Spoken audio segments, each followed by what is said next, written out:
সূরা ফাতিহা না পড়লে নামাজ হবে কি? মুসলিম আবু দাউদ শরীফ হাদিসের সাংঘর্ষিক। তাহলে সমাধান কি? কোনো সাংঘর্ষ নাই, আলহামদুলিল্লাহ। কে বলছেন সূরা ফাতিহা না পড়লে নামাজ হবে না? এটা হলো হাদিস। সূরা ফাতিহা পড়তে হবে, ইমাম পড়ুক আর মুক্তাদি পড়ুক, পড়তে হবে। না পড়লে নামাজ হবে না, সূরা ফাতিহা পড়তেই হবে। একতলা বসে এক জায়গায় ইমামের পিছনে পড়বে কিনা সেটা আলাদা কথা। ইমামের পিছনে পড়বে কিনা, ইমামের পিছনেও বিশুদ্ধ মতে ইমামের পিছনেও তাকে পড়বেই, যে পড়বে, ইমামের পিছনেও পড়বে।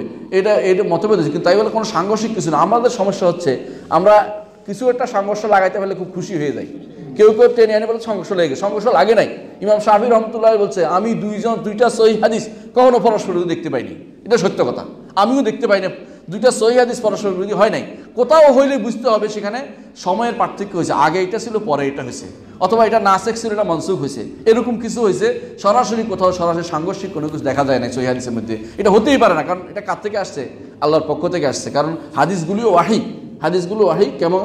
আল্লাহ তাআলা বলছেন, মা ইয়ানতিকু আনিল হাওয়া ইন হুয়া ইল্লা ওয়াহিয়ুন ইউহা, যে তিনি নিজের হাওয়া থেকে কোনো কথা বলেন না, প্রবৃত্তি থেকে কোনো কথা বলেন না, আল্লাহর ওয়াহি দিয়ে কথা বলেছেন রাসূলুল্লাহ সাল্লাল্লাহু আলাইহি ওয়াসাল্লাম। সুতরাং এটা ওয়াহি কোনোদিন পরস্পর বিরোধী হতে পারে না, হয়ও নেই।